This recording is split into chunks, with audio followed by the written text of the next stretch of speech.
మీ గుండెను ఆరోగ్యకరంగా ఉంచడానికి మరియు క్యాన్సర్ రిస్క్ తగ్గించడానికి 6 ఆకుకూరల గురించి ఇవాళ మనం డిస్కస్ చేద్దాం. పాలకూర ఐరన్, ఫోలేట్ చాలా ఎక్కువగా ఉంటాయి. ఇది గుండెపోటు వచ్చే రిస్క్ ను తగ్గించడమే కాకుండా క్యాన్సర్ సెల్స్ ను కూడా తగ్గించేస్తుంది. కొత్తిమీర కొలెస్ట్రాల్ లెవెల్స్ 10 to 15% తగ్గించడమే కాకుండా లినాలూల్ అనే న్యూరో ప్రొటెక్టివ్ కాంపౌండ్ వల్ల క్యాన్సర్ రిస్క్ కూడా తగ్గిపోతుంది.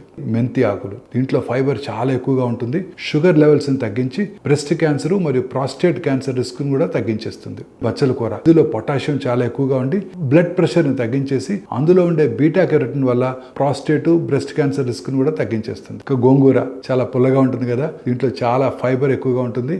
గుండె ఆరోగ్యాన్ని మెరుగుపరిచి కోలన్ క్యాన్సర్ ప్రివెన్షన్ లో సహాయపడుతుంది. తోటకూర, ఇందులో యాంటీ ఆక్సిడెంట్స్ చాలా ఎక్కువగా ఉంటాయి. బ్రెస్ట్ క్యాన్సర్ ప్రమాదాన్ని తగ్గిస్తుంది, గుండెను ఆరోగ్యవంతంగా చేస్తుంది. ఈ పోషకాలు నిండిన గ్రీన్ ఆహారాల్ని మీ డైట్లో చేర్చుకున్నట్టయితే మీ గుండెని కాపాడుకోవచ్చు, క్యాన్సర్ రిస్క్ను కూడా తగ్గించుకోవచ్చు.